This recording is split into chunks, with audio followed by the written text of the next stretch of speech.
Hello everyone, welcome to the start of a new topic. Now in this topic we are talking about financial mathematics, and this is from the Year 9 course. Now, before we even get into any calculations or anything, there's a little bit of definitional work we need to do at the start here. So this involves looking at the different types of income and really just defining what each of these mean. And that's why we're going to take this whole video as a sort of introductory video to ease you into these ideas so that when we go into some questions, you'll know which mathematical bits to apply to each question. So we are talking in this video about types of income. Now there are a bunch of different types of incomes and things that you will encounter when you go out and go into the working world. Now a lot of these are important to know about because when you get these different types of income that you generate working at a job, you can compare, and when you're looking at jobs and things like that, you can see which pays out better. So there's a lot of conversions and things like this that we need to touch on, and we're going to be revisiting a lot of stuff from our percentages, fractions, things like that, as well as the financial rates and ratios and things we've looked at before. So the first type of income people earn is a wage. Now this is what I had, for example, in my first job when I was a teenager. This is a rate, an amount of money that is paid per hour. So this is a fixed rate per hour. So this just means that you go into a job, it's your first job, for example, and you work Monday to Friday and you are paid $15 per hour. This is an example. Now, with wages, these fall under the typical pay you'd get with a job. For example, this $15 per hour that I was paid, this falls between a normal work week. So this is for what we call normal working hours. Working hours, usually your Monday to Friday hours.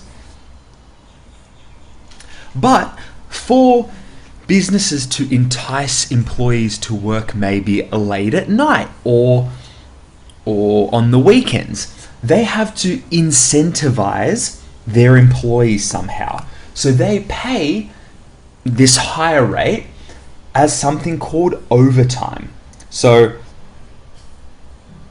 this idea of overtime,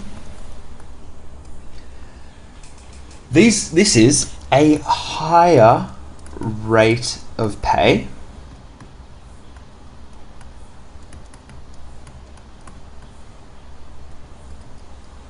outside normal hours. Normal hours. Because who's going to go into a job and work on a Sunday when they're getting paid the same amount of money, right? It's better just to go Monday to Friday, enjoy our weekends. So our bosses need to incentivize us somehow to actually come in and work. And they can pay overtime in a couple of different ways. The first one is what we call, in Australia at least, I don't know what it's like in different countries, but in Australia we have what's called time and a half. So what this means is that the pay is 1.5 times the normal hourly rate. Hourly rate. So another way to think about it is that the money you're getting paid is the same as if you worked the normal time you would work in the shift, as well as another half of that time over. But we usually think of this relating to the actual pay being 1.5 times more. but it's in the name. We have our time worked for the shift, and a half. So that's the 0.5 that gets added to this. Another type is what we call overtime. Now overtime, sorry, not overtime, double time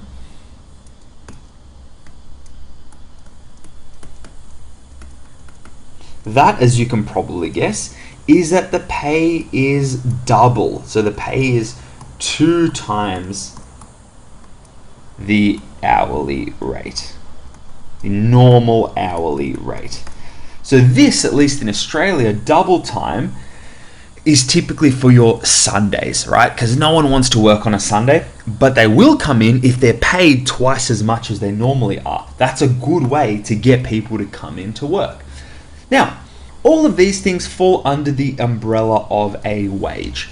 Now, another type of income we can generate in work and jobs is a salary. Now, by a salary, we just mean a fixed amount of money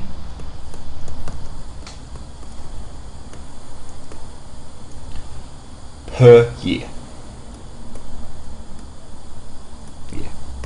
So, for example, someone can get into some full-time job. Typically, wages, at least in Australia, these are for casual jobs. You usually get an hourly rate, not always, but a lot of the time. Now, when you go, if you, finish your degree or you get into some kind of full-time job, they often pay what's called a salary. So they give you a fixed amount of money per year, and here you're often paid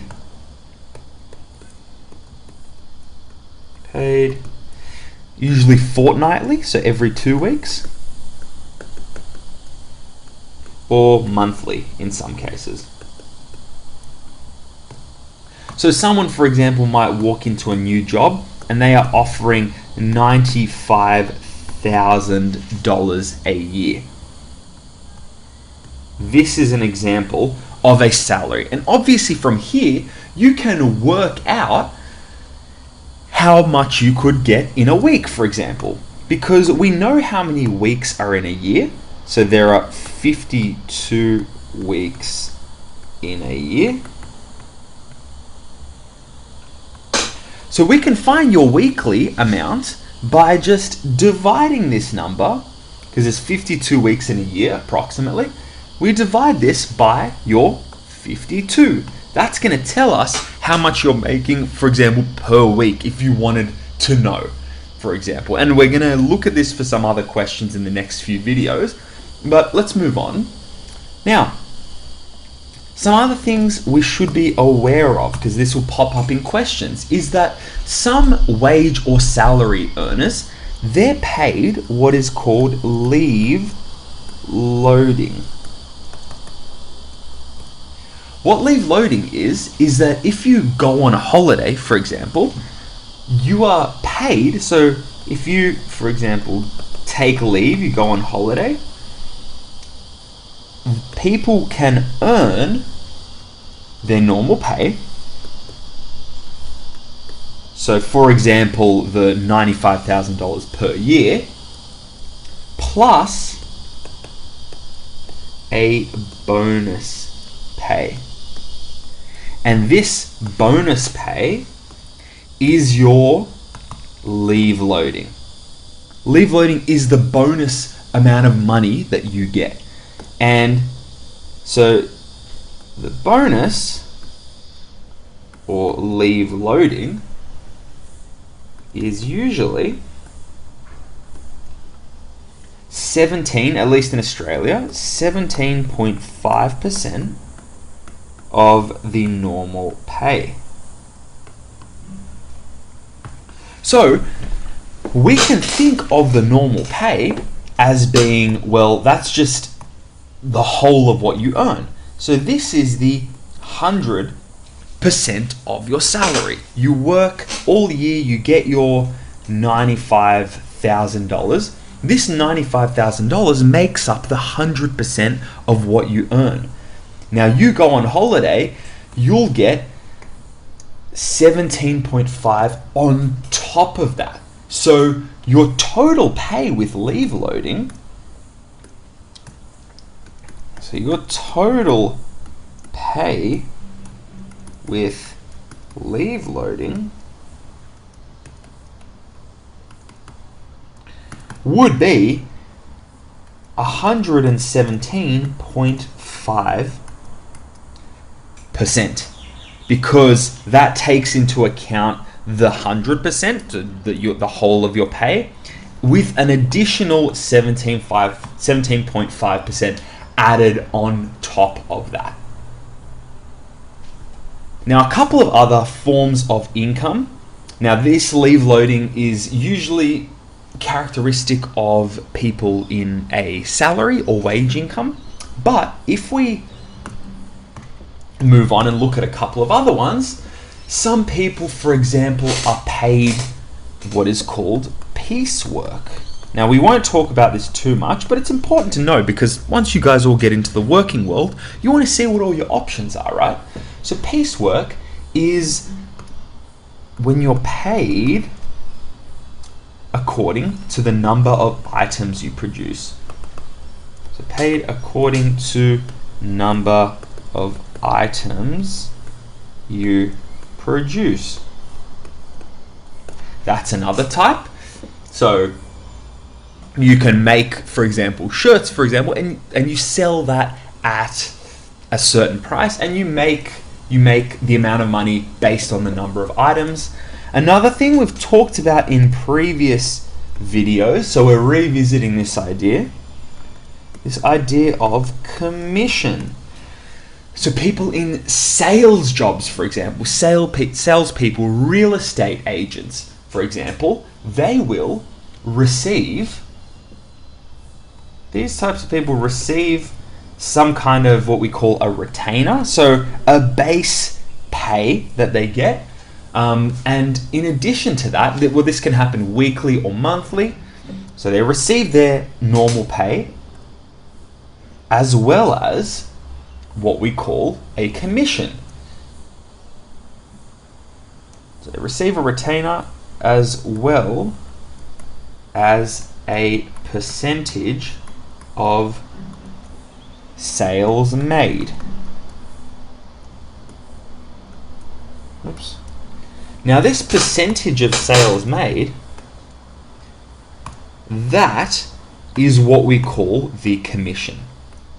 So that is your actual, what we think of as a commission.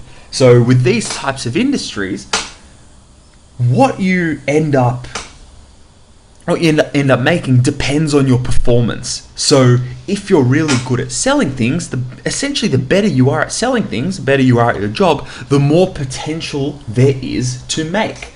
And so we calculate the commission by, so our commission is calculated by the percentage commission. So one job may pay you 10% commission, one may pay you 20% commission, one may pay you less, but we find how much we make in commission by multiplying, taking a percentage of the commission and then multiplying that by the total sales. Now, I've talked about this before. I'll leave it here because we'll also come back to this with some certain questions as well.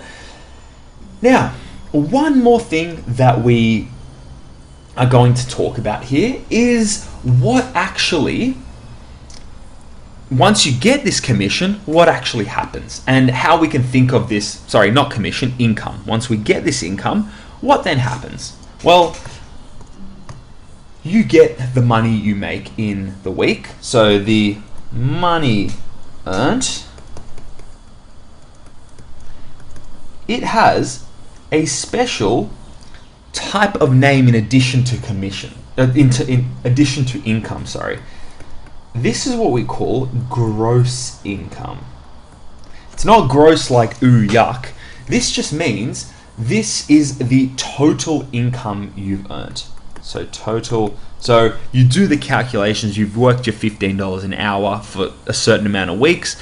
all of that money before anything is applied to it, the raw amount, is your gross income. So that's the total income earned. Now, you don't get to actually keep all of your income. You have to make certain payments on this. So your gross income, that's your total earned, but then being a worker in a society, there are certain things that gets subtracted from your income. So you take your gross income,